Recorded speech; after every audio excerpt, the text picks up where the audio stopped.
Far over in the east is the marshland. Naught passes through it but the wind bent on strange ends, or a bird winged and swift, like a soul. But there are no souls in the marshland. No foot of man sounds the deep pools, no boat cleaves the thick grasses. The pools gleam red, the grass is coarse and thick as the hair of a goat. It is flung here and there in shaggy fleeces tinged with red as if from slaughter. Over in the east the sun stands low. His red rays colour the mist like wine. The flags threaten in the wind like spears, but no heroes wield them. There is no man in the marshland in whose deep pools could be found death, whose thick grasses could moor a boat forever. It is a lonely place, and only my thought is there, striving to possess it all with wide vision. Over the marshland stray odours from border flowers, but there is no sense to harbour them. Over the marshland the sound waves float, but there is no tongue to awaken them to speech, and no ear to receive them. In the marshland is God, without the souls in which alone he shines unto his own vision. In the marshland is God, a light without his own darkness. The marshland is a lonely place. There is no man there. Only my thought is there, holding what it can encompass of God. That was In the Marshland by tonight's author. Not that we particularly pick a specific author, but tonight's author, Mary Wilkins Freeman. And yes, I thought I'd go with a cold open. Hello. Just because it's like a nice little one-page thing that they put at the start of the book that I've got. And so yeah, I thought I'd try that because it's just like a nice little tonal piece that opens the book, and I thought, yeah, I'll open the stream with it too. Hello everybody, and welcome. I am Sam, and you are listening to Gilliteracy, where we've got some more of that coming up tonight. I hope that was nice. What I'll probably do is read it again before I actually do the rest of the stuff, like the rest of the, that other thing that we do here, the rest of the reading, because otherwise it will get cut off the VOD. Unless I suppose I could leave the whole thing in, make my life a little bit easier. Who knows? We'll decide in like the next 10 minutes. But yeah, hello everybody, welcome. I hope that everyone is well. Ray Tracer, thank you very much for the resub. 13 months. Well, congratulations and thank you. It goes both ways. We're grateful, and we hope that you're grateful too for what we give you. Happy Saturday, Chilliterati, indeed, to everybody. Wow, I just went full radio presenter there. And now on Radio 3, it's time to take it down a notch. But yeah, hello. I don't know what I have to say, really. I've obviously now do the shipping forecast. It heckin' windy, and it rain lots. I can't even improv a funny shipping forecast off the top of my head. Thank you. Great. Yeah, it's been a few weeks actually since I've done one of these. I've been planning to do it for the last couple of weeks, and then just at the last minute, the last-ish minute, I'd kind of been going like, for one reason or another. Some sort of feeling unwell.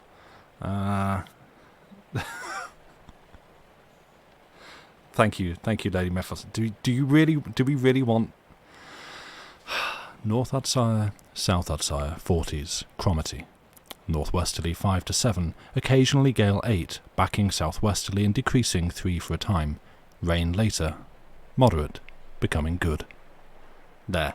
I hope you're happy. If you just want me to read the shipping forecast one week, I could probably have a go at it. I don't know. Anyway. How is everyone? I hope you're well. I have no less than 2 cats in my room tonight. one of whom is in a position where he's going to realise that I'm sat here and come over and try and climb up on me. The other one is asleep on the bed where he snore loud, which shouldn't be audible on the mic, but sometimes I'm surprised by what it picks up, so who knows. But yeah, as I say, and keep repeating, I hope everyone is well.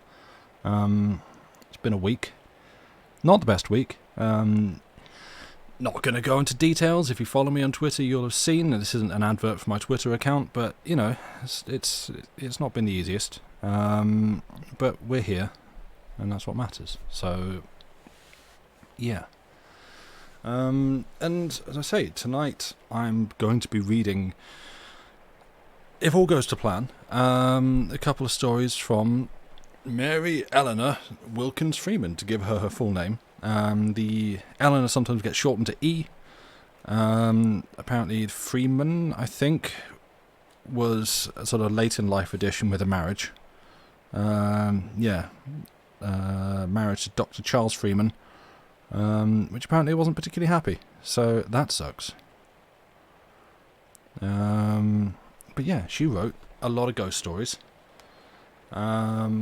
Some of which we have read on here, and now on Bandcamp, previously, and I really liked. They're a bit different, I guess, to what I expected. Exactly, late in life edition with a marriage. Yeah, you know, you just wait. Do we not? Oh, Bandcamp, right? Okay, yeah, Parnets. Which, okay, now I'm going to have to explain it. It's a community in-joke from Adam Savadan, Wake Up Super / Seabats, Wake Up Super on Twitter, Seabats on Twitch, where whenever anyone makes a typo in his chat, everyone responds with Parnets, which is a reference to a cartoon on the internet. Where else do cartoons live? With, like, Batman talking to a Ninja Turtle or something and saying, "This is where my Parnets died." And the response of "lol, Parnets," because it's a typo, and that's so. The short version is when someone makes a typo, you say Parnets, because it's parents. And anyway, thank you. I've now shared that with you. So enjoy. Go do with that what you will. But yeah, these will be. I have them ready to drop links. A couple of stories by Mary Wilkins Freeman. Who has previously we have read, that's included in this book, A Faraway Melody, The Wind in the Rosebush, and The Shadows on the Wall. And yes, a couple of those. Ooh, you're plugging things, Lady Mephistopheles. I won't click that because it might. Actually, I don't have desktop audio open or coming through, so I'm going to look at what. Oh, that. Yes, absolutely plug that. Where do I? Hang on, there we go. Sick, thank you. It's yours. Yeah, I mean, I should have recognised the URL. On Bandcamp, I forget which of these made it onto Bandcamp this time. But yeah, A Faraway Melody.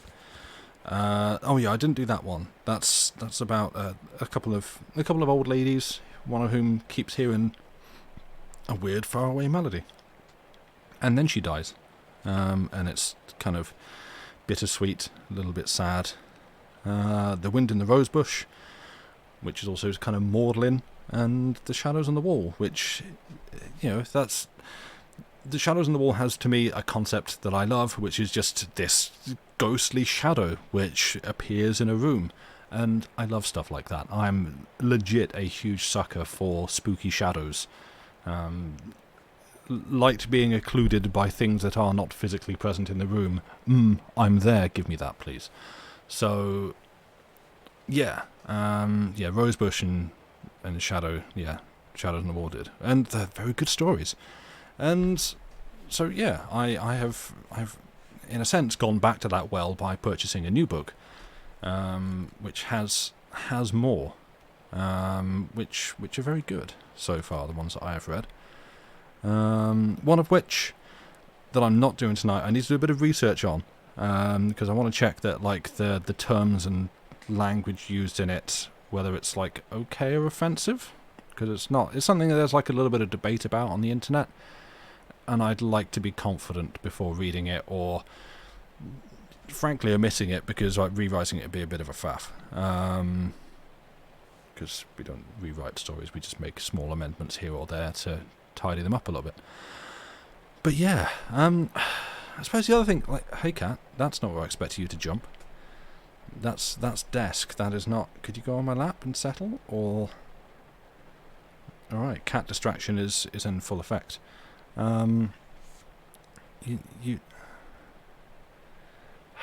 He's inspecting the microphone. Thank you. Yeah, cat distract emotes in chat if you would. For some reason, I'm feeling it's not exactly anxious.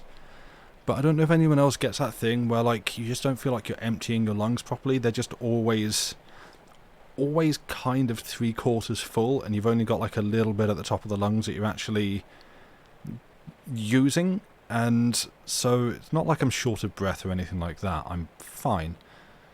But it just happens sometimes. And so, yeah, I don't know why that's... Breathe from the stomach. I'm trying.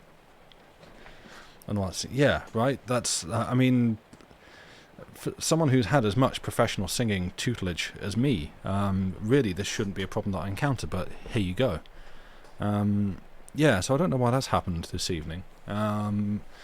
It'll probably settle down once I get into the groove of things, but yeah, just for the moment, I feel, ultimately how it manifests is that I feel a little bit short of breath, even though that's not what it is. I'm just, like, not exhaling properly and not, like, breathing to the bottom of my lungs and filling back up.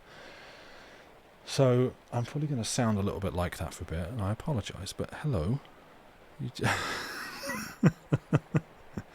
just very, very delicately just, like, extended his left paw and just slightly tapped the back of my hand just to get my attention.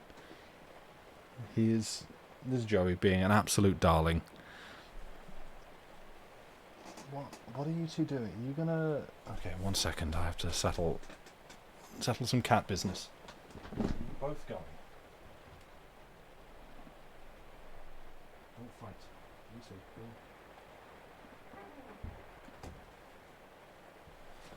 go. For those of you keeping running total of our cat score, we are on 0. Yeah, Joe's an absolute darling until he must have the fuss at 3 a.m. Oh, yeah, he do be like that sometimes.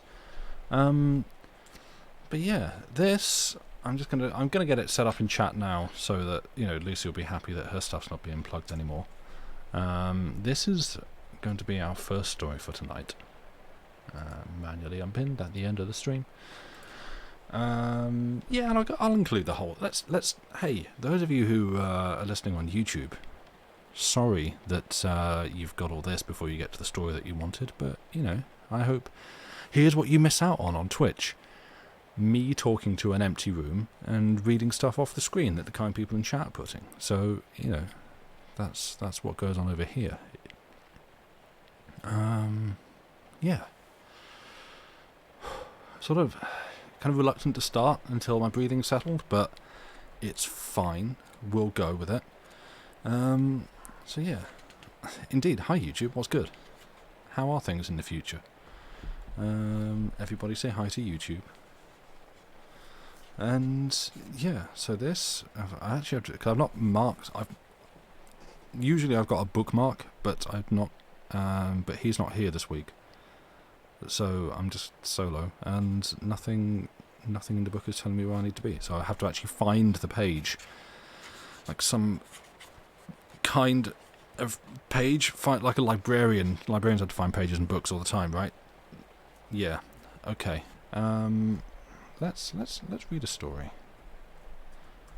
Let's see how it goes. Oh yeah, the other very important thing,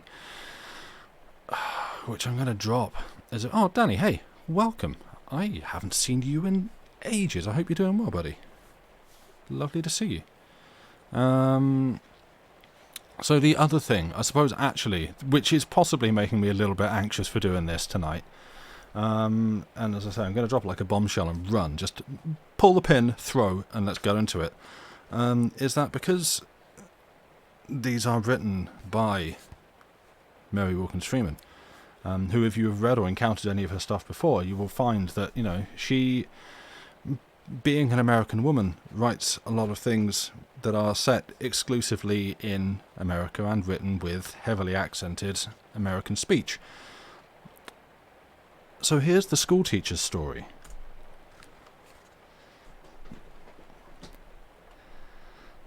I have taught school 44 years.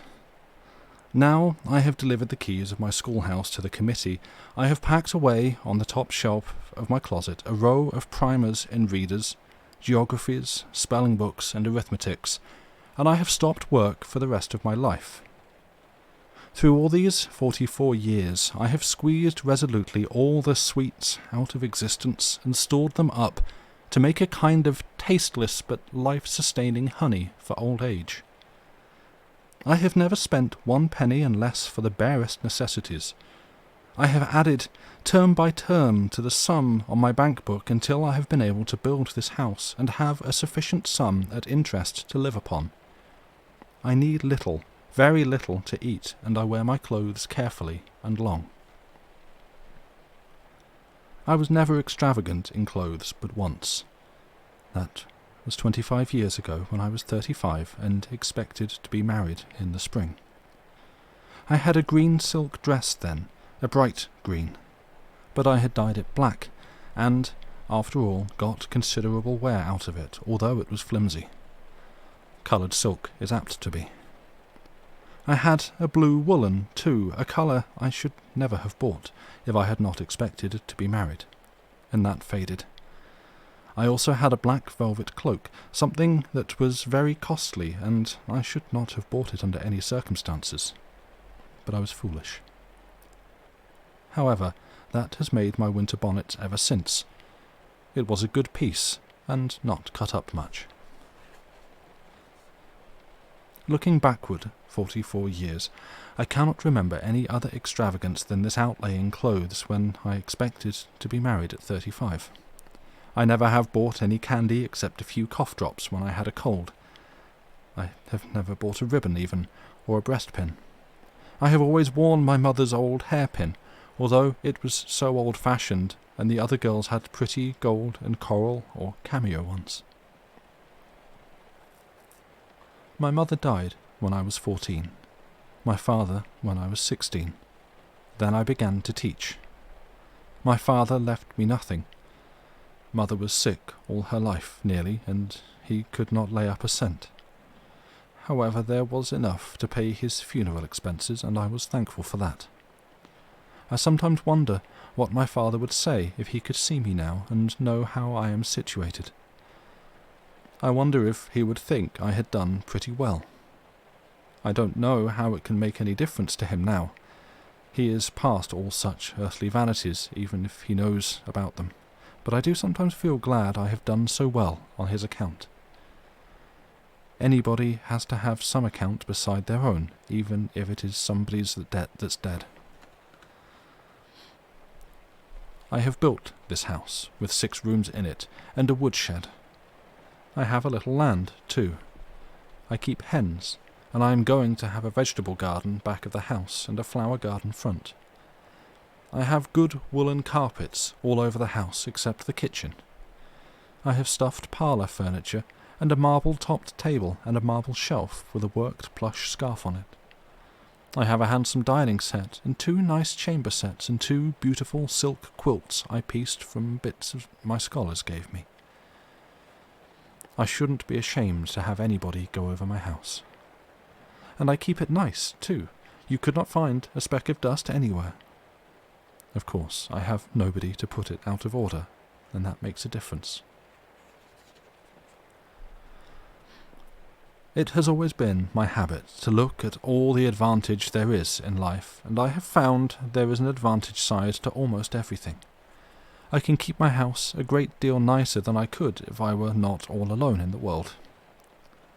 I sometimes wonder what I should do if I had a man coming in with muddy boots, or children tracking in dirt and stubbing out my carpets, or kicking the paint off my new doors. To tell the truth, I have never cared much about children, though I have been teaching them 44 years. cats, however, we do care about. Yeah, you hear back.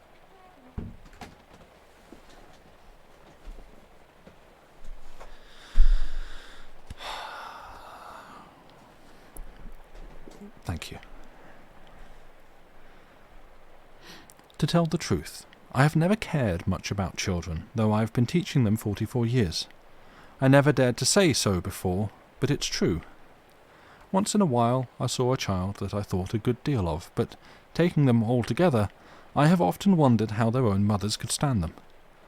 I would have worked my fingers to the bone for the few I did take a notion to. I fairly grudged them to their folks, but the others... And I had to hide it too. It wouldn't have done for the children to think I was partial. They had all the meanness of grown-up folks, about apple cores, and teasing away one another's candy, and the big ones plaguing the little ones, throwing paper balls and marking up the walls, and everything else. I know, for one, that there's something in the doctrine of original sin. I guess most women that have taught a district school 44 years do. I have never been sure, either, that they learned anything so as to remember it, and have it do them any good. I have always been afraid that, no matter how hard I tried to do my duty by them, it was never quite done, and that I was teaching myself more than anybody else, just as I always seemed to hit my own hands harder than the scholars when I had to ferule one. I could travel all over the earth on the map and never once lose my way, but I wonder if my scholars could. I can spell through the spelling book without missing a word, but I know that not one of my scholars could. I can do every sum in the arithmetic, measure the depths of all the wells, calculate the speed of all the dogs and foxes, and say the multiplication tables by heart. But I am quite sure that no boy or girl ever left my school who could. It seems to me sometimes that I have gone to school to my scholars, instead of my scholars going to school to me, and that I have never been of any benefit to any one of them. Still, I have sometimes thought that I was, once, and in a strange way, to the strangest scholar I ever had.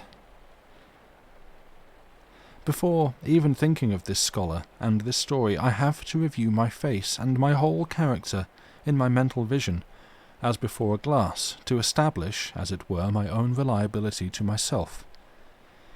Is it likely that anybody who looks like that should tell herself that she saw what she did not see, or heard what she did not hear? Is it likely that anybody who is like that should? But, after all, I was never given to saying things that weren't plain common sense. Still, it has always kind of seemed to me, when I thought of that time in Marshbrook, that it didn't ring like any known metal. But there may be some metals that really are on earth, though they are not known, I suppose, and anybody might hear them ring and be honest enough about it. It was just 25 years ago today that I went to Marshbrook to teach the No. 1 district school. It was right in the middle of the springtime. I had given up my old school because I was expecting to be married that May. But when I found out he'd changed his mind towards me, I felt as if I ought to go to work again. I had laid out a good deal of money on my clothes, and I knew I'd have to make it up some way, as long as I was always going to have nobody but myself to depend on, the way I always had. Maria Rogers had my old school. She had come from the East Village to teach it when I gave it up, and it wasn't more than 3 weeks before he began to go with her. She was good-looking, always smiling, though it always seemed to me it was a kind of silly smile. I was always sober and set-looking, and I couldn't smile easy even if I felt like it. Her hair curled too. I tried to curl mine, but it wouldn't look like hers. I wouldn't believe it at first when folks came and told me that he was going with her, that they thought I ought to know. But after a while I saw enough to satisfy myself. I wrote him a letter and told him I'd found out he had changed his mind and he had my best wishes for his welfare and prosperity. And then I began to look out for another school. He didn't marry Maria Rogers till the spring term was through. She wanted the money for her wedding clothes. She was a poor girl, or I could have had my old school. As it was, she had him, and my school too.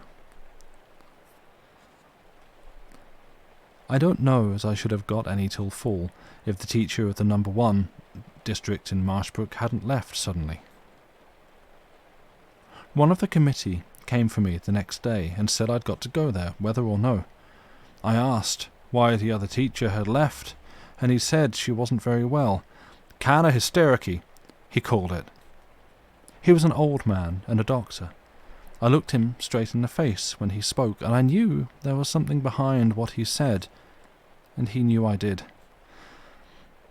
"I'll give you 50 cents a week more, seeing as you come to oblige," says he. "Very well," says I. I knew what it all meant. I had heard about District No. 1 in Marshbrook ever since I could remember. They could never keep a teacher there through the spring term. There wasn't any trouble fall and winter, but the teacher would leave in the spring term.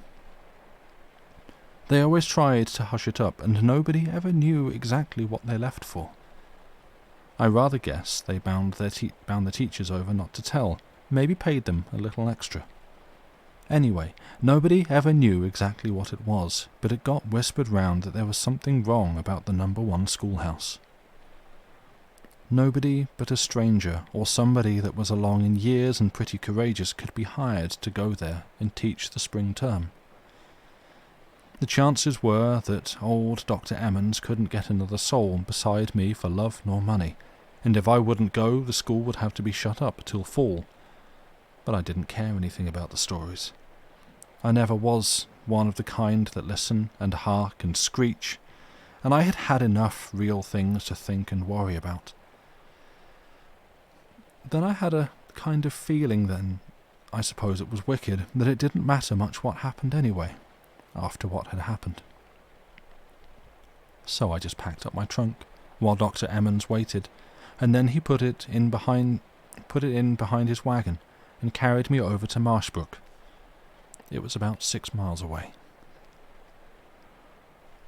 Marshbrook was named after the brook there, that runs through marshy land and gets soaked up in it some seasons of the year. That spring it was quite high, and the land all around it was yellow as gold with cowslips. We rode behind it quite a way, and the doctor said his wife had boiled cowslip greens twice.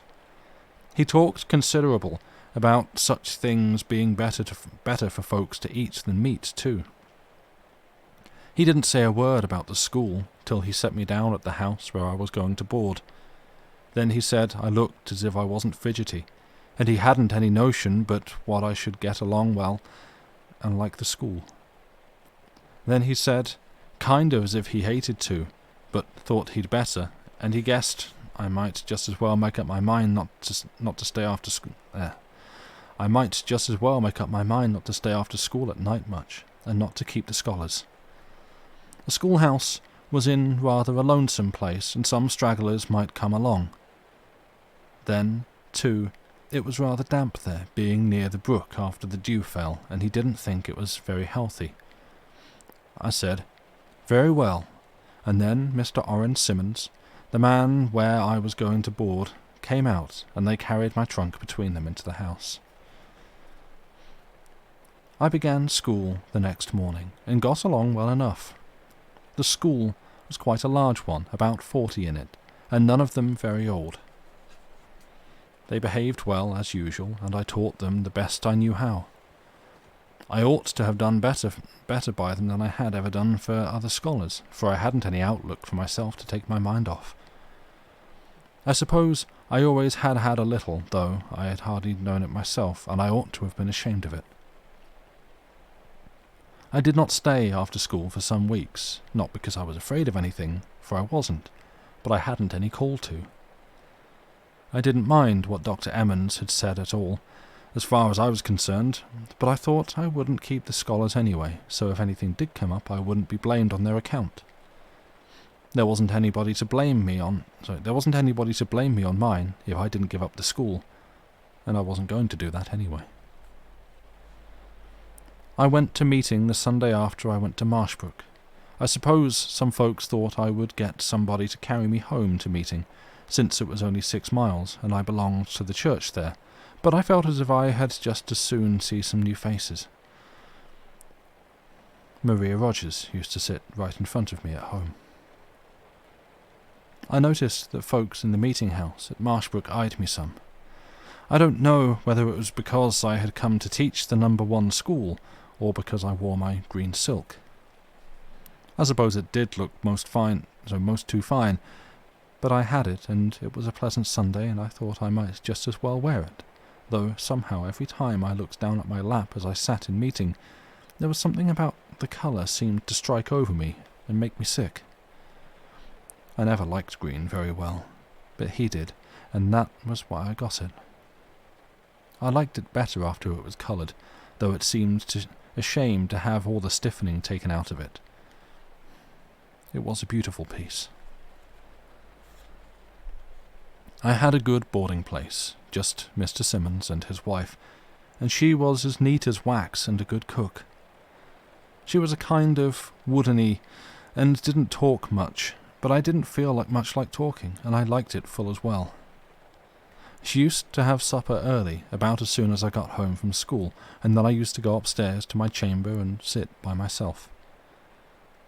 Mrs. Simmons didn't neighbour much, she said, but I guess after I came, folks run in more. I'd hear them talking downstairs. I guess they wanted to find out how I was getting along at the number 1 school. Once, Mrs. Simmons said, if she was in my place, she'd make her plans not to stay after school. She didn't seem any more fidgety herself than a wooden post, but I guess she'd heard so much from the neighbours, she thought she ought to say something. I said I hadn't had any occasion to stay after school, and I hadn't. I didn't really have any occasion the night I did stay, but I felt kind of down at the heel, and I didn't want any supper, and I just sat there on the platform behind my desk after the scholars marched out of the room. I don't know how long I sat there. Quite a while, I suppose, for it began to grow dusky. The frogs peeped as if they were in the room, and there was a damp wind blew in the window, and I could smell wintergreen and swamp pinks. It was all I could do to keep the children from chewing wintergreen leaves in school time. They were real thick all around the schoolhouse. All of a sudden, as I sat there, I had a queer feeling as if there was somebody in the room, and I looked up. I saw, down in the middle of the room, a little white arm raised in the dusk. It was the way the children did when they wanted to ask something, and I thought for a second that one had stayed or come back, unbeknown to me, and was raising an arm. Of course, that was queer, but it was the only reason I could think of, and it flashed through my head. "What is it?" says I, and then I heard a little girl's voice pipe up. "Please, teacher, find my doll for me, and hear my next lesson in the primer." "What?" says I, for it didn't seem to me I could have heard right.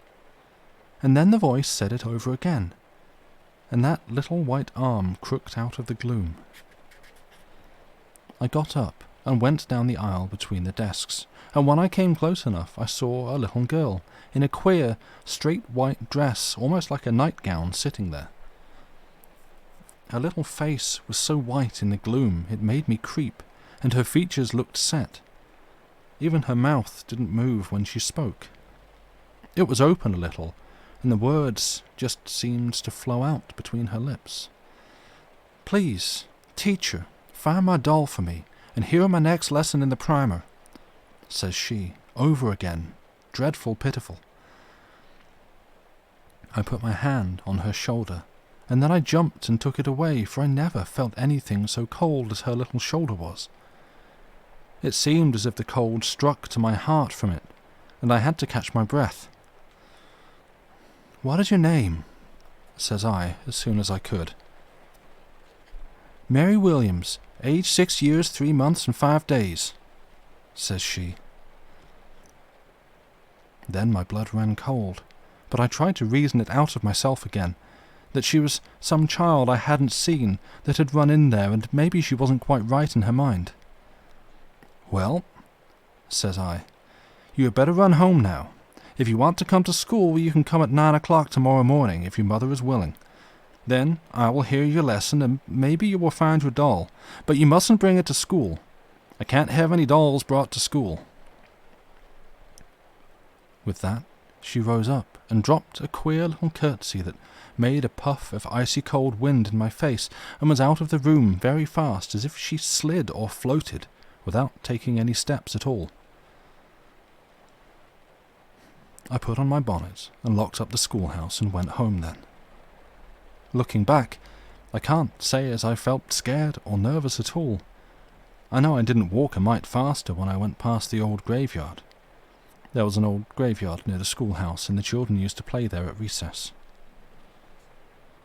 When I got home, Mrs. Simmons asked why I hadn't been home, and if I didn't want any supper, but she didn't act surprised nor curious. She never seemed surprised or curious at anything. I went upstairs to my chamber and sat down and thought it over. It seemed to me there must be some above-board reason for it. As I thought it over, I remembered that there had been a strange, faint, choking smell about the child, and then I put my own dress skirt up to my face, and I smelled it then. I hung my dress out of the window to air when I took it off. The next morning, when the scholars filed into the school, I tried to think that strange little girl might be among them, but she wasn't, and she didn't come in the afternoon. That night, I stayed after school again. I had made up my mind I would. I waited, and after a while that little white arm showed out of the dusk, but I had not seen the child come into the room. I asked her again what she wanted, and she piped up, just as she did before. Please, teacher, find my doll for me, and hear me say the next lesson in the primer. I got up and went to her just as I had before, and there she was, just the same, and the faint smell came into my face. Where did you lose your doll? Says I. But she wouldn't say. Please, teacher, find my doll for me, and hear me say my lesson in the primer, says she, with a kind of a wail. I never heard anything so pitiful as it was. It seemed to me, somehow, as if all the wants I had ever had myself sounded in that child's voice, and as if she was begging for something I had lost myself. But I spoke decidedly. It was always my way with children. I found it worked better. Now you run right home, says I, and you come tomorrow, and I'll give you your doll and hear your lesson in the primer. And then she rose up and curtsied, just as she had before, and was gone. I did not try to follow her. That evening, I went around to old Dr. Emmons and asked Mrs. Emmons if I could see the doctor a few minutes.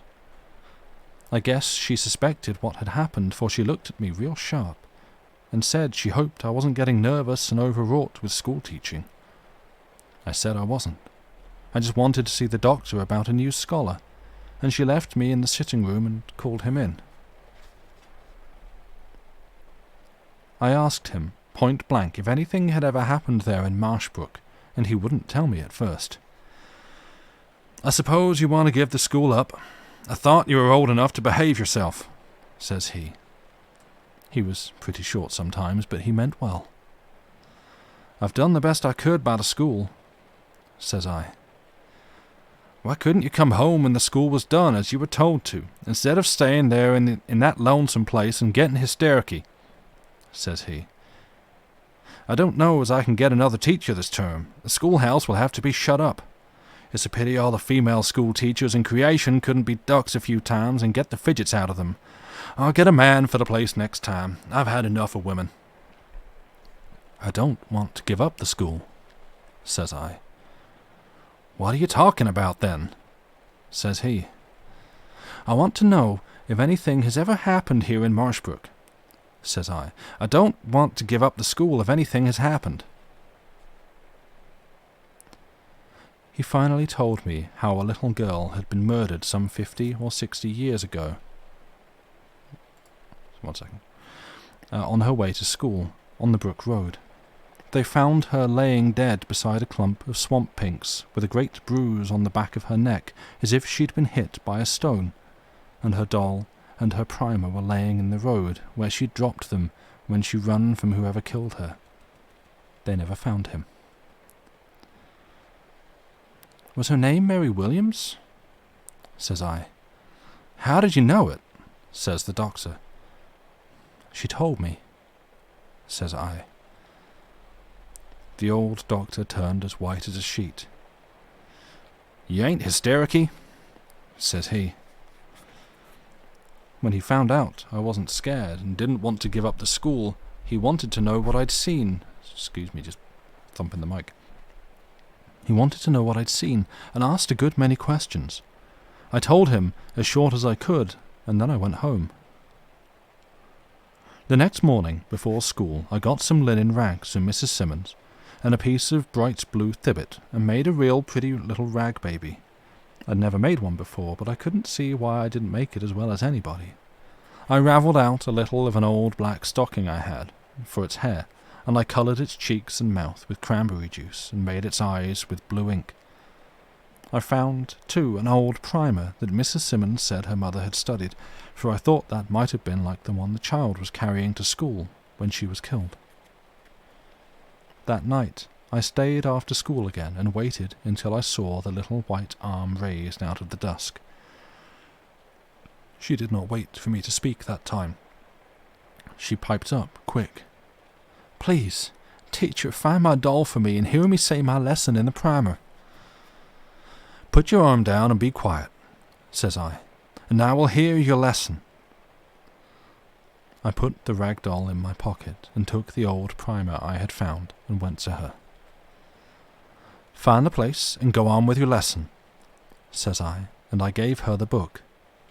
She turned over the leaves as if she were quite accustomed to it, and I saw at once that I had the right book.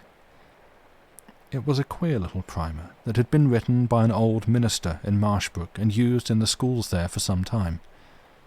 She found the place soon and began to read, piping up quite loud. You could have heard her out of doors. The windows were open. The piece was called "The Character of a Good Child." She read it very well. I only had her spell out a few of the words. "You have got your lesson very well," said I. Then I took the doll out of my pocket and gave it to her. She fairly snatched for it, with her little white gleaming hands, and they touched mine, and I felt the cold strike to my heart again. She hugged the doll tight and kissed it with her stiff, parted lips. Then she held it off and looked at me. "Please, teacher, find my doll for me," says she, with a great wail, and I saw she knew it wasn't her own old doll. "Hush," says I can't find a doll that's been lost 50 years. This doll is just exactly as good. Now you'd better take it and run home." But she just gave that pitiful cry again. "Please, teacher, find my doll for me." "You are not behaving pretty at all," says I. "That doll is just as good." Then, I don't know what possessed me to say it, but I says, "She hasn't got any mother either." She just hugged the doll tight and kissed it again then, and didn't say another word against it. "Now you'd better run home," says I. She rose up and curtsied, and I was all ready to spring. I followed her. I didn't know as I could keep her in sight, but I did, and she went into the old graveyard. I saw a gleam of white in there a minute, then it was gone. That evening I went to Dr. Emmons and told him what had happened. "Now," says I want to know where the child was buried." "She was buried in the old Williams tomb," says he. Then I asked him to take a lantern and go to the graveyard with me and look in that tomb. I didn't know as I could make him for quite a while. He said the Williams family had all died out and gone away. There wasn't one of them left in town. He didn't exactly know who had the key of the tomb and kept looking at me real sharp. I suppose he was afraid I was getting hystericky. I guess he got pretty sure at last that I wasn't, for I taught that Marshbrook No. 1 school 7 years after that, though any young thing could have done it, and stayed after school every night in the spring terms, for that little girl never came to scare anybody again. He kept looking at me that night, and then he felt my pulse and counted it by his watch. "You don't want to give the school up?" says he. "No, I don't," says I. He went out after a while, and presently he came back with a lighted lantern and a key. I don't know where he got it. Then we went down the road to the graveyard. It was a dark night, and it was misting a little. He went along in front with the lantern, and I followed on behind. He didn't speak a word the whole way. I guess he felt kind of grouty at having to come out. I didn't care if he was. I was bound to find out. When we came to the old graveyard, he opened the gate and we went in. His lantern lit up all the old headstones and trees and scraggy bushes as we went across to the Williams tomb. It wasn't very far from the gate. A lot of little bushes were growing out of the humped-up roof, and I read Williams in the stonework over the iron door. The doctor fitted the key in the lock while I held the lantern. I felt the way I used to when I was a child, when I waked up in the dark, in the night, but I held the lantern as steady as if my hand had been an iron hook. It was hard to turn the key in the rusty padlock, and the doctor worked quite a long time, but finally it snapped back, and he pulled off the padlock and slipped the hasp. But even then he could not open the door until he had cleared away some stones and pulled up some little plants that had grown over the threshold by the roots. After he had done that, he opened the door, and a puff of that same strange odour which I had noticed about the child came in my face. He took the lantern and stepped down and into the tomb, and I after him. All of a sudden he stopped short and caught hold of my arm. There, on the floor of the tomb, in the lantern light, right before us, lay the doll and the primer. The end. And that, I think, is where we shall go to a break. But first of all, I saw, what was her name? Japanelle. Hello from France. Hello from the UK. So I was briefly having to remember, hello, welcome. Welcome to Chilliteracy. Lovely to have you. Good to see you. This is where we read stories like this and others, sometimes short, sometimes long. But yeah, we're going to go to a break. I do live in England, lamentably. I think it's because I want to say hello from England, I'm sorry. We hardly cover ourselves in glory on the international stage. But that's enough for that. So yeah, let's go to a break, and I will see you on the other side. Back in 5 minutes or so. Excuse me, now the burps are setting in, that's great. Do what the command in chat says. Go take a break if you need it. Wander around, stretch your legs, rotate those fluids, and other such things. And yeah, see you back here in a bit. Back in a bit.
There's no cold open on the return from the break. So hi everybody, hello, welcome. I was just like, as I was clicking the button, I was like, ooh, do I have something I could do? No, I don't.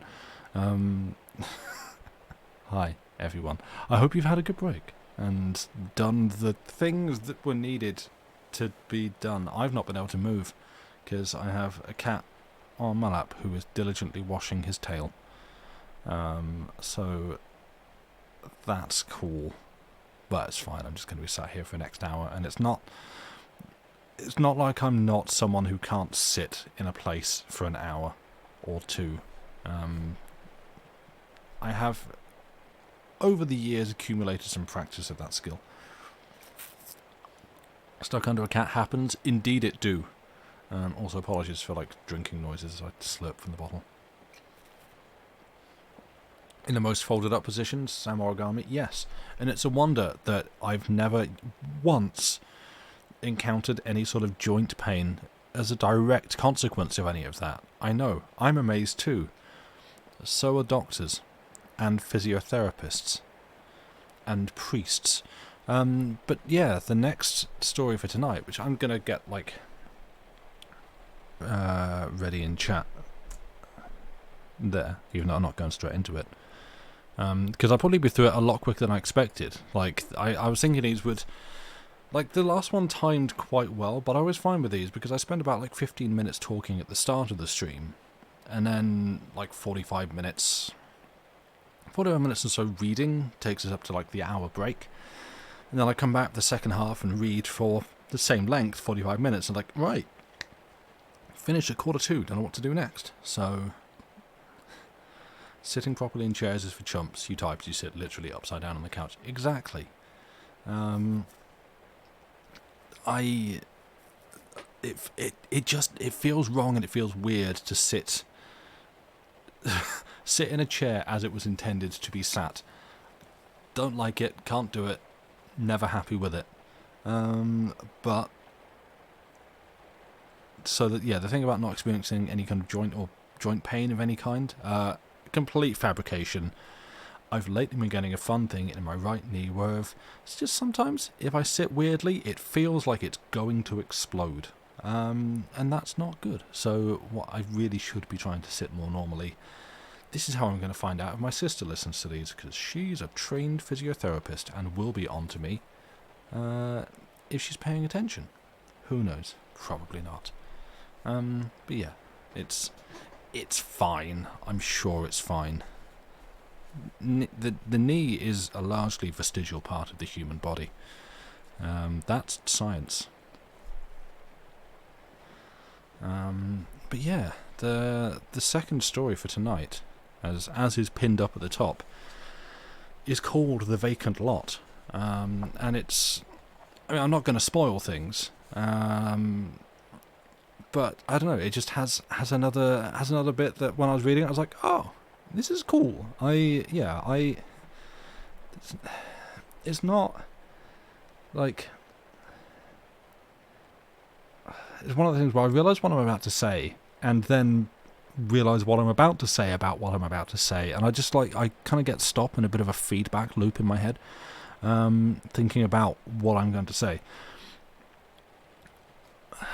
Monster design in horror stories is a thing. It's like, oh, that's a really cool concept for a monster that you've got there. This is just me like cutting into that Gordian knot of conversation before I get into the story. Like, if you're going to write any kind of horror story thing, you know, I feel like having a cool concept, or not cool.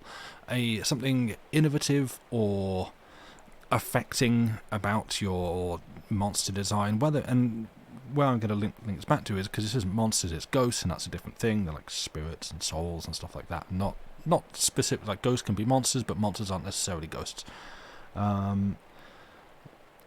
And, sometimes it's like, ooh, a spooky ghost. It's just it's a spooky child, and that's not to run down the previous one. I also like that story too, but more for the atmosphere that she presents. Is reading this one, I was like, ooh, I just like the idea that I like the way you present this ghost in this one. Spoiler, it's a ghost story. There's ghost in it.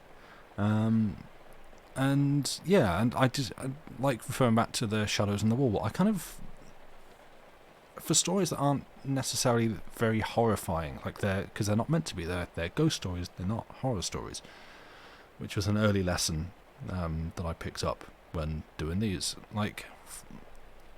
I like the way that she imagines these ghosts.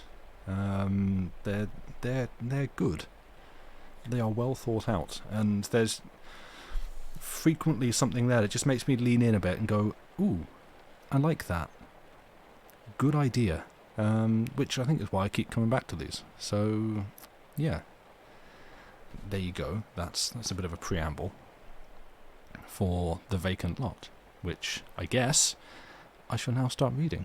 And yeah, the link to the text, if you wish to read, on americanliterature.co.uk, no, it's .com, is up there at the top of chat. I will. Are you about to start wheezing?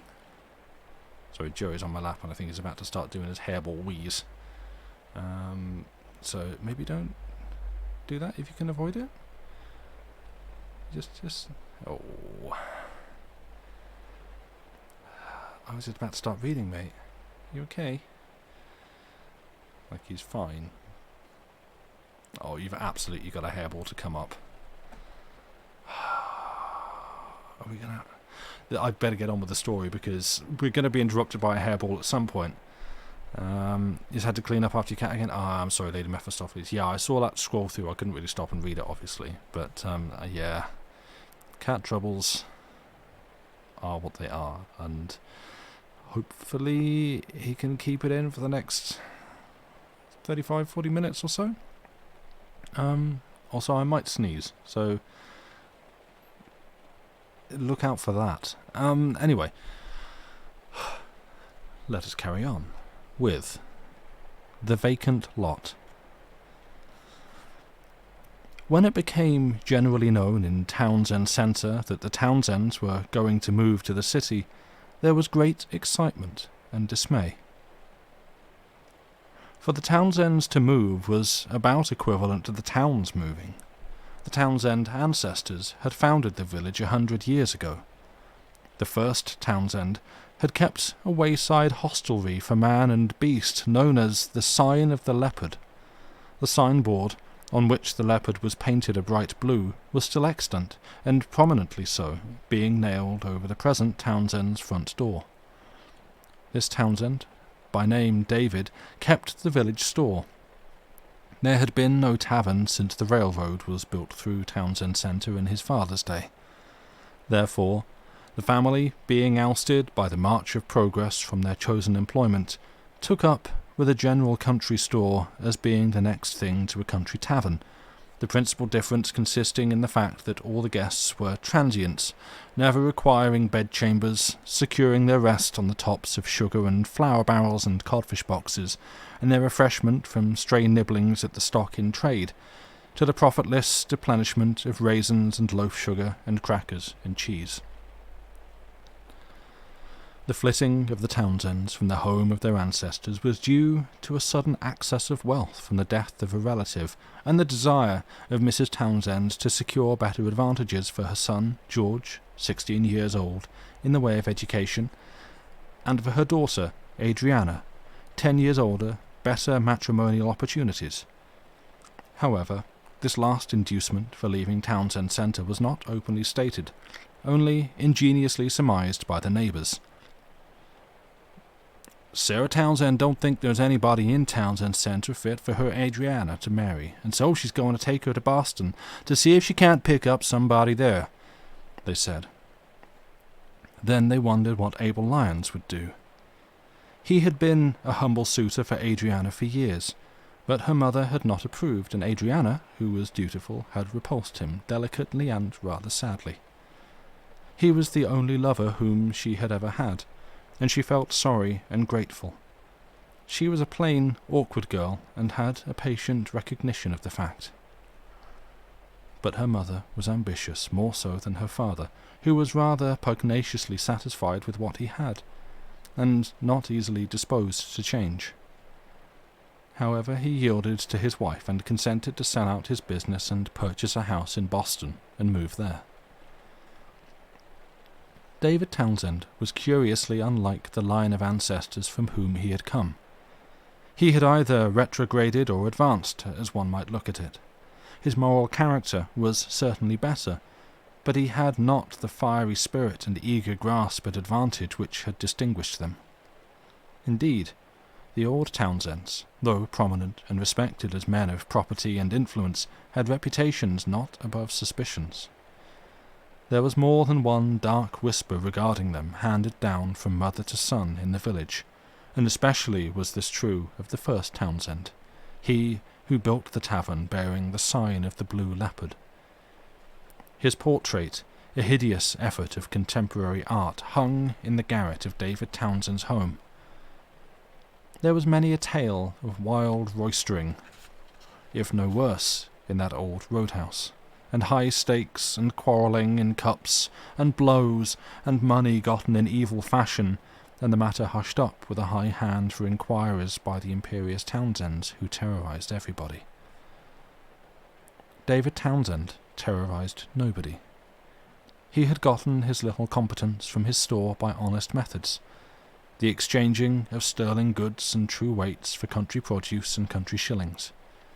He was sober and reliable, with intense self-respect and a decided talent for the management of money. It was principally for this reason that he took great delight in his sudden wealth by legacy. He had thereby greater opportunities for the exercise of his native shrewdness in a bargain. This he evinced in his purchase of a house in Boston. One day, in spring, the old Townsend house was shut up. The Blue Leopard was taken carefully down from his lair over the front door. The family chattels were loaded on the train, and the Townsends departed.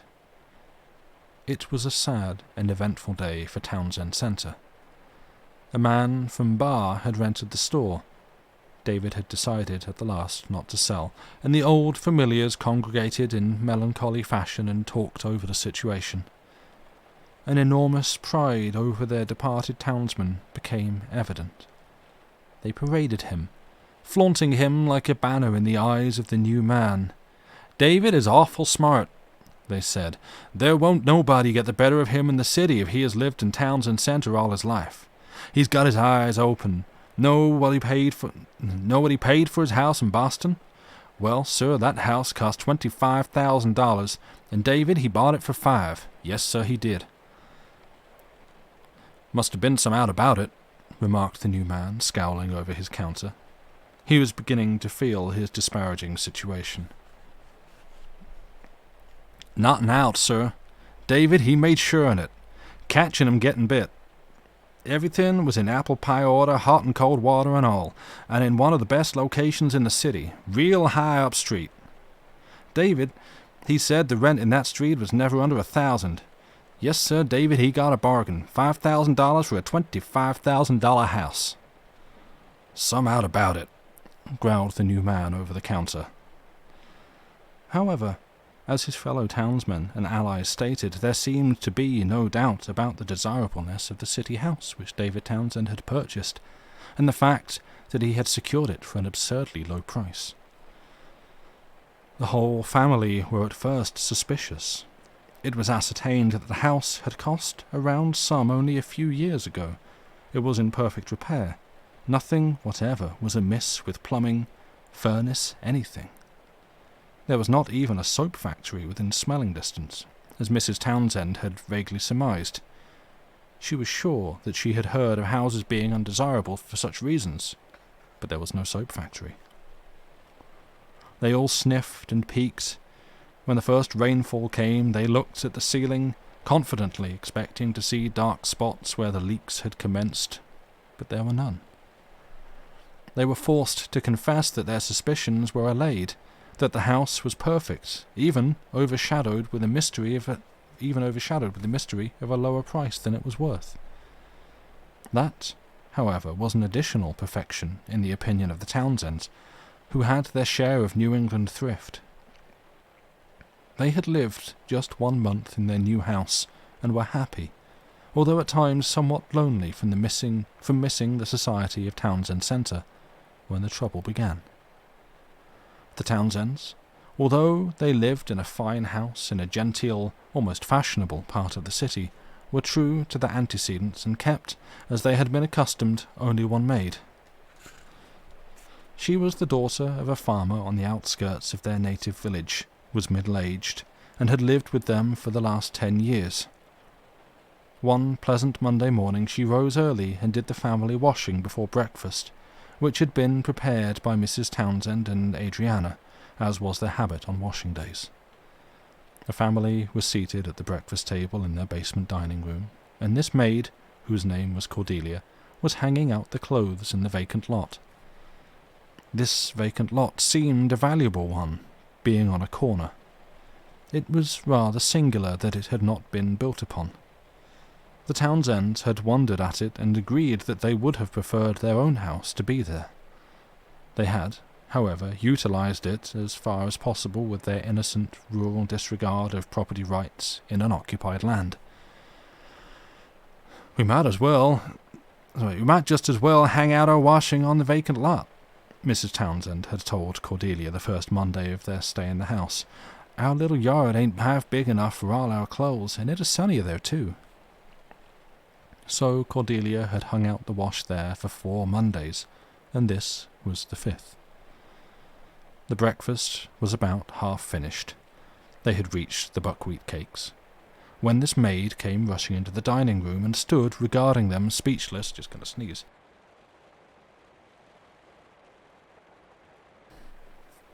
The maid did not sneeze. And stood regarding them, speechless, with a countenance indicative of the utmost horror. She was deadly pale.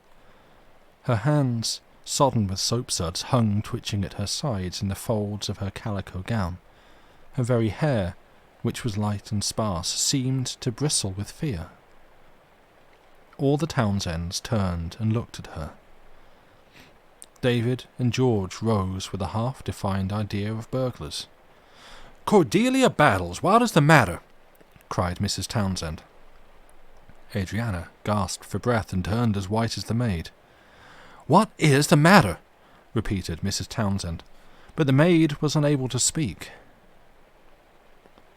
Mrs. Townsend, who could be peremptory, sprang up, ran to the frightened woman and shook her violently.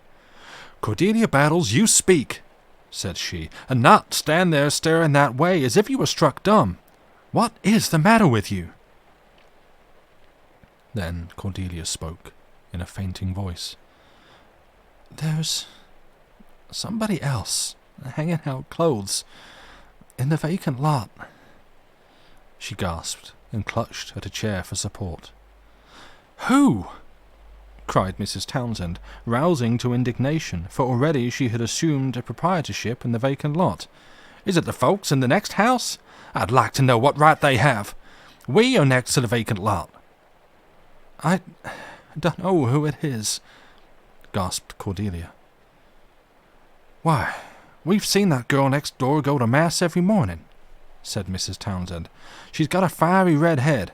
Seems as if you might know her by this time, Cordelia." "It ain't that girl," gasped Cordelia. Then she added in a horror-stricken voice, "I couldn't see who 'twas." They all stared. "Why couldn't you see?" demanded her mistress. "Are you struck blind?" "No, ma'am." "Then why couldn't you see?" All I could see was... Cordelia hesitated with an expression of utmost horror. "Go on," said Mrs. Townsend impatiently.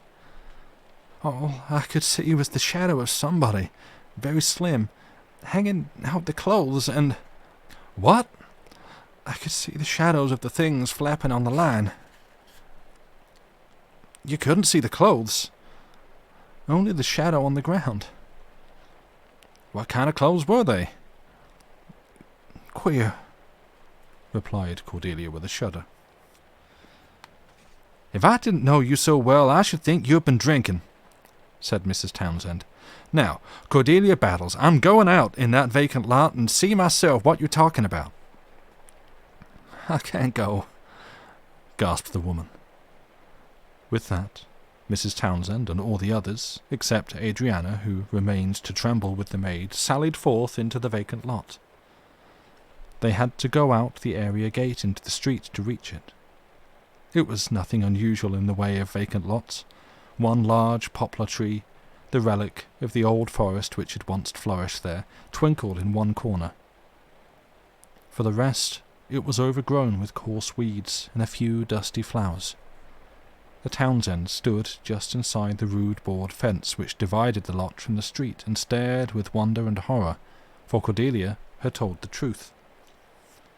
They all saw what she had described, the shadow of an exceedingly slim woman moving along the ground with upstretched arms, the shadows of strange, nondescript garments flapping from a shadowy line. But when they looked up for the substance of the shadows, nothing was to be seen except the clear, blue October air. "My goodness!" gasped Mrs. Townsend.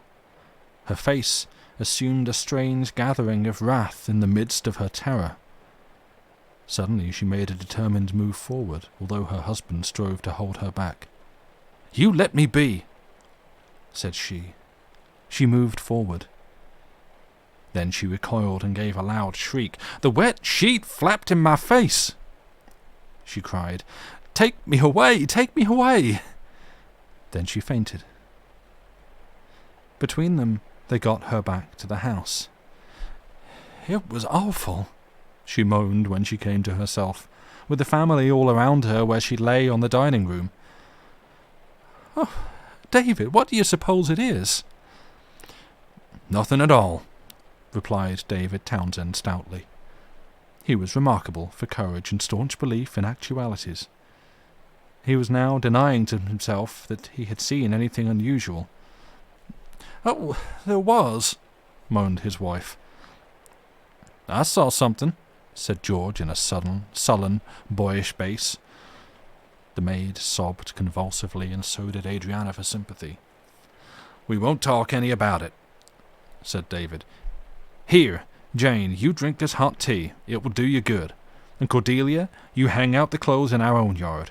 George, you go and put up the line for her."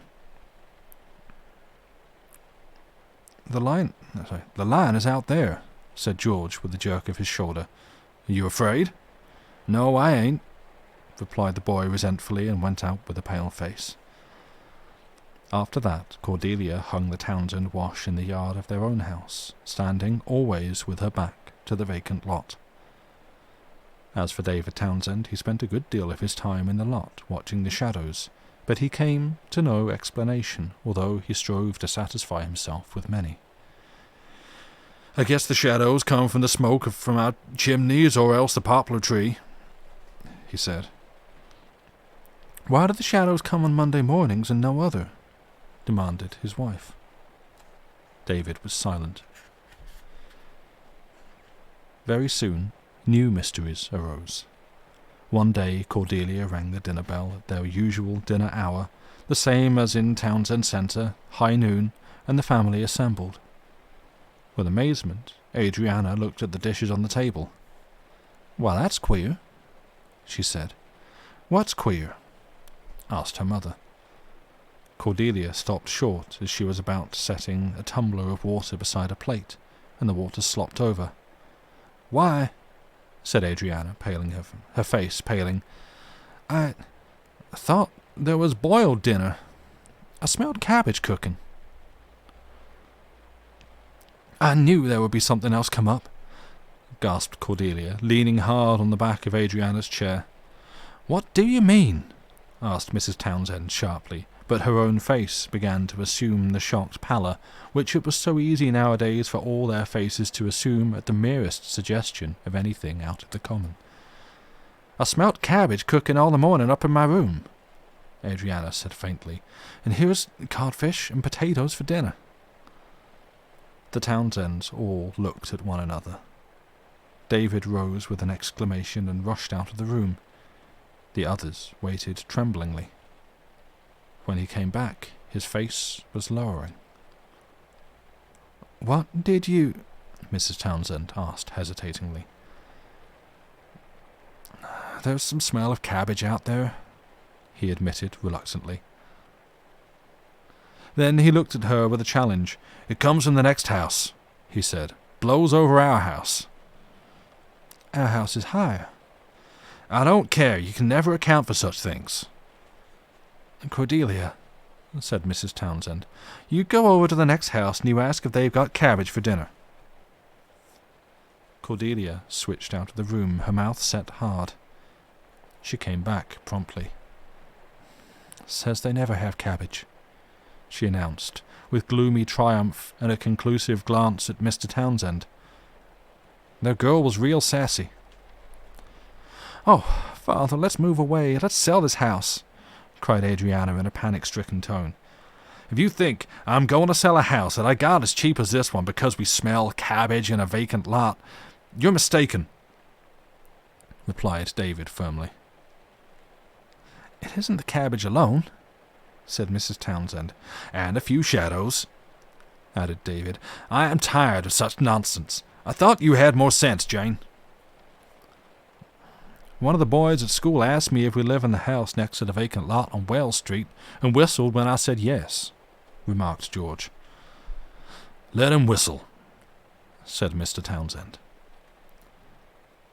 After a few hours, the family, stimulated by Mr. Townsend's calm common sense, agreed that it was exceedingly foolish to be disturbed by a mysterious odour of cabbage. They even laughed at themselves. I suppose we have got so nervous over those shadows hanging out close that we notice every little thing, conceded Mrs. Townsend.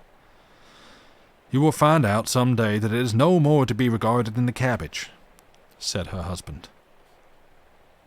You can't account for that wet sheet hitting my face, said Mrs. Townsend doubtfully. You imagined it. I felt it.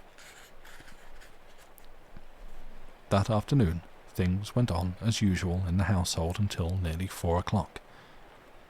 Adriana went downtown to do some shopping.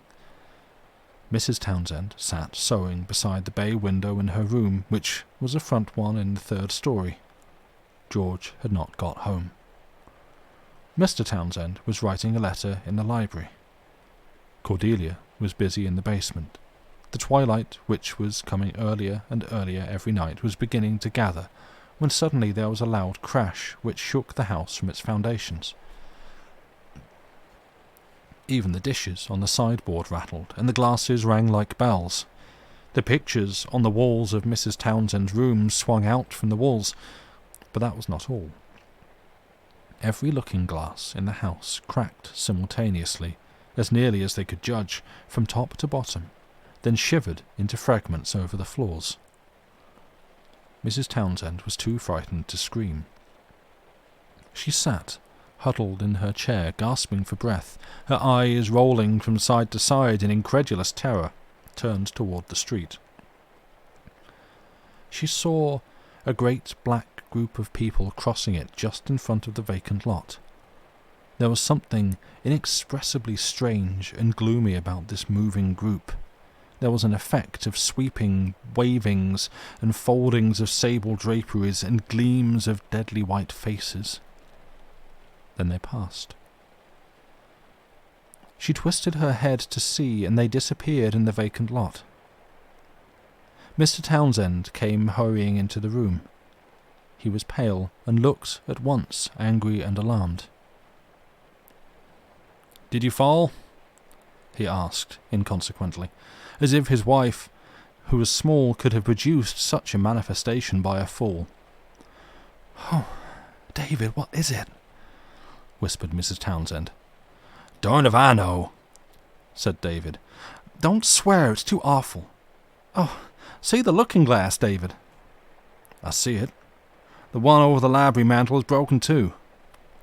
"Oh, it's a sign of death." Cordelia's feet were heard as she staggered on the stairs. She almost fell into the room.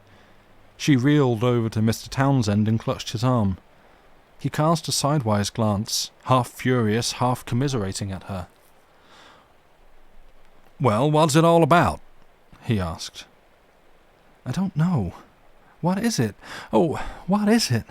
The looking-glass in the kitchen is broken, all over the floor. Oh, what is it?" "I don't know any more than you do. I didn't do it." "Looking-glass is broken is a sign of death in the house," said Cordelia. "If it's me, I hope I'm ready, but I'd rather die than be so scared as I've been lately."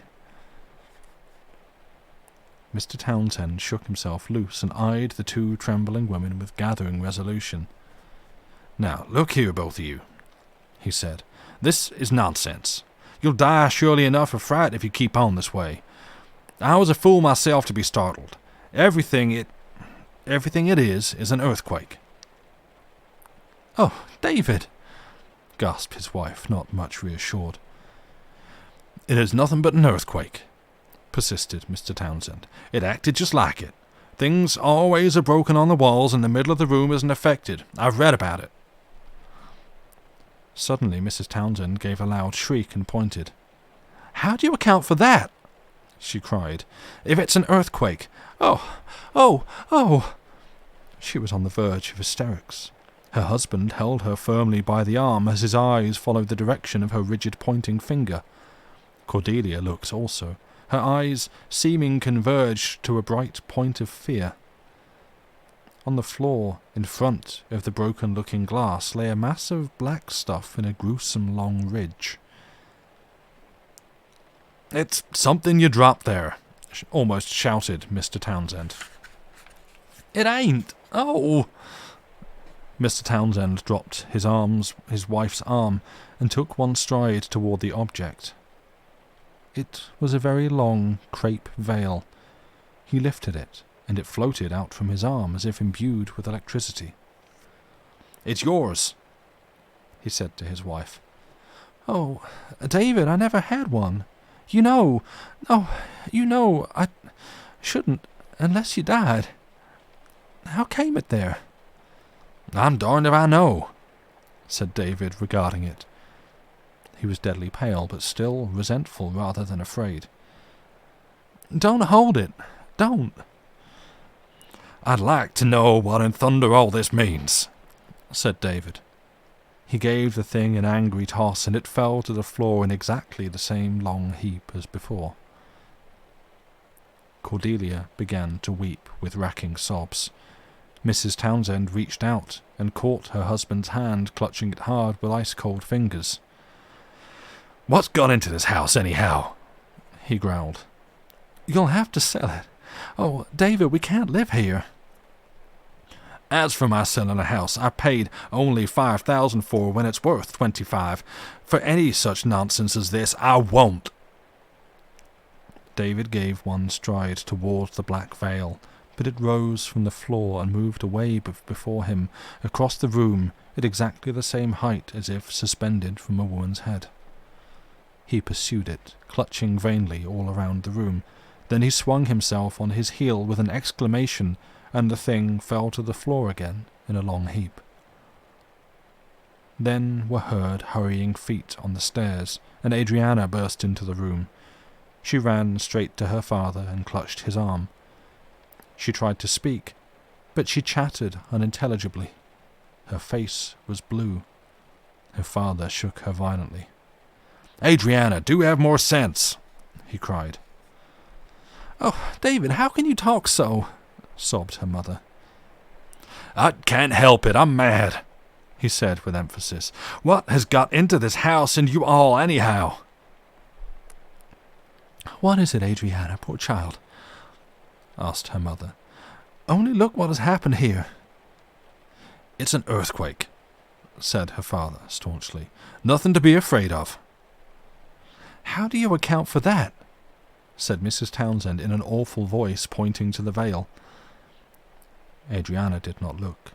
She was too engrossed with her own terrors. She began to speak in a breathless voice.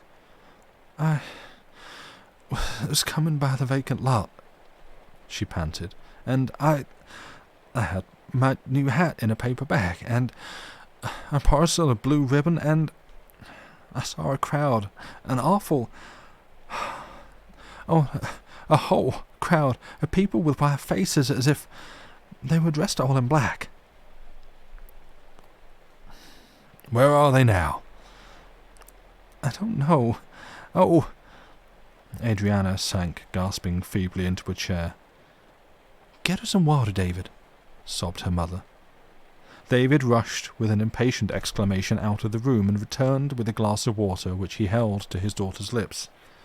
"Here, drink this," he said roughly. "Oh, David, how can you speak so?" sobbed his wife. "I can't help it. I'm mad clean through," said David. There was a hard bound upstairs, and George entered. He was very white, but he grinned at them with an appearance of unconcern. "Hello," he said in a shaking voice which he tried to control. "What on earth's to pay in the vacant lot now?" "Well, what is it?" demanded his father. "Oh, nothing, only...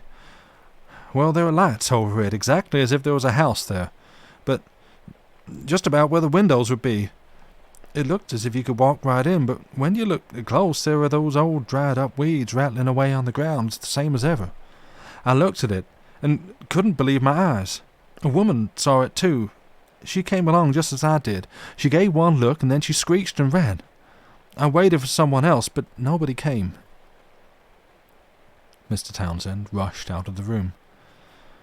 "I dare say he'll be gone when he gets there," began George. Then he stared round the room. "What's to pay here?" he cried. "Oh, George, this whole house shook all at once, and all the looking-glasses broke," wailed his mother, and Adriana and Cordelia joined. George whistled with pale lips. Then Mr. Townsend entered. "Well?" asked George. "See anything?" "I don't want to talk," said his father.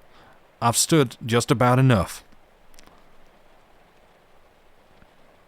"We've got to sell out and go back to Townsend Centre," cried his wife in a wild voice. "Oh, David, say you'll go back."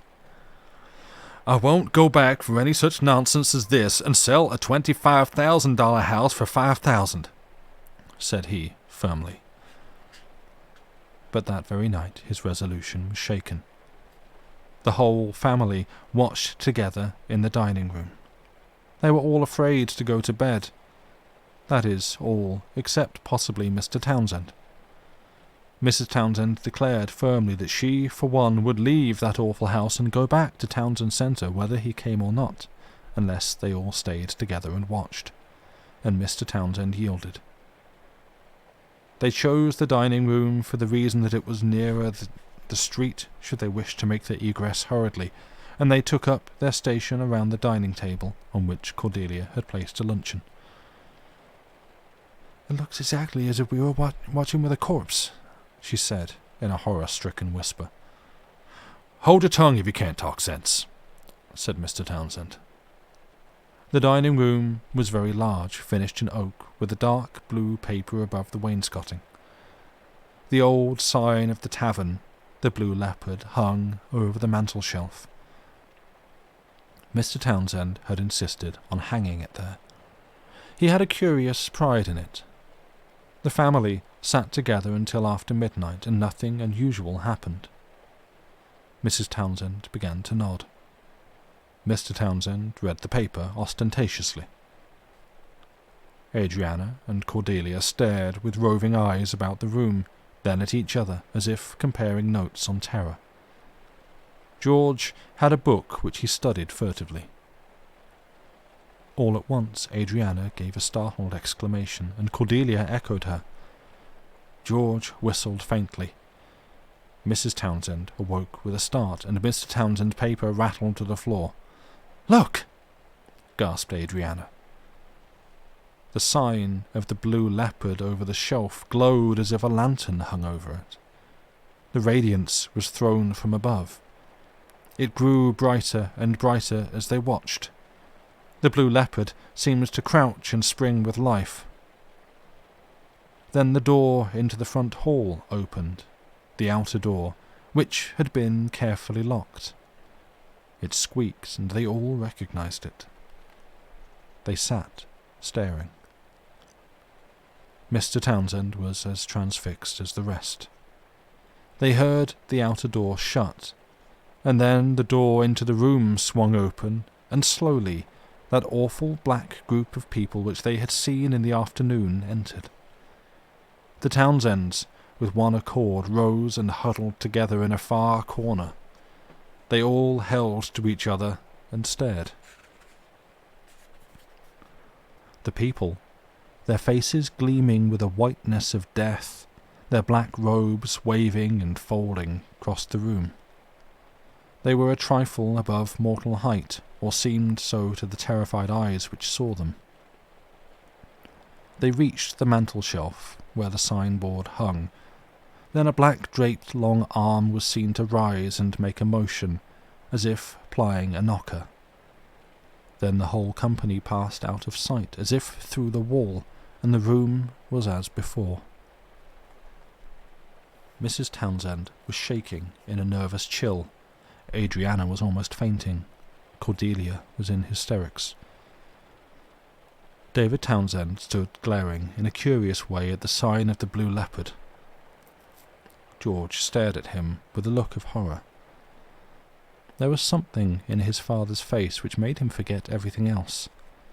At last he touched his arm timidly. "Father," he whispered. David turned and regarded him with a look of rage and fury. Then his face cleared. He passed his hand over his forehead. "Good Lord, what did come to me?" he muttered. "You look like that awful picture of old Tom Townsend in the garret in Townsend Centre, Father," whimpered the boy, shuddering. Should think I might look like most any old cuss after such darn work as this," growled David, but his face was white. "Go and pour out some hot tea for your mother," he ordered the boy sharply. He himself shook Cordelia violently. "Stop such actions," he shouted in her ears and shook her again. "Ain't you a church member?" he demanded. "What be you afraid of? You ain't done nothing wrong, have you?" Then Cordelia quoted scripture in a burst of sobs and laughter. "Behold, I was shapen in iniquity, and in sin did my mother conceive me," she cried out. If I ain't done wrong, maybe them that's come before me did, and when the evil one and the powers of darkness is abroad, I'm liable. Then she laughed loud and long and shrill. "If you don't hush up," said David, but still with that white terror and horror on his own face, "I'll bundle you out in that vacant lot whether or no. I mean it." Then Cordelia was quiet, after one wild roll of her eyes at him. The colour was returning to Adriana's cheeks. Her mother was drinking hot tea in spasmodic gulps. "It's after midnight," she gasped, "and I don't believe they'll come again tonight. Do you, David?" "No, I don't," said David conclusively. "Oh, David, we mustn't stay another night in this awful house." "We won't. Tomorrow we'll pack off bag and baggage to Townsend Centre, if it takes all the fire department to move us," said David. Adriana smiled in the midst of her terror. She thought of Abel Lyons. The next day Mr. Townsend went to the real estate agent who had sold him the house. "There's no use," he said. "I can't stand it. Sell the house for what you can get. I'll give it away rather than keep it." Then he added a few strong words as to his opinion of parties who sold him such an establishment. But the agent pleaded innocent for the most part. "I'll own I suspected something wrong when the owner, who pledged me to secrecy as to his name, told me to sell that place for what I could get and did not limit me. I never heard anything, but I began to suspect something was wrong. Then I made a few inquiries and found out there was a rumor in the neighborhood that there was something out of the usual about the vacant lot. I had wondered myself why it wasn't built upon. There was a story about its being undertaken once, and the contract made, and the contractor dying.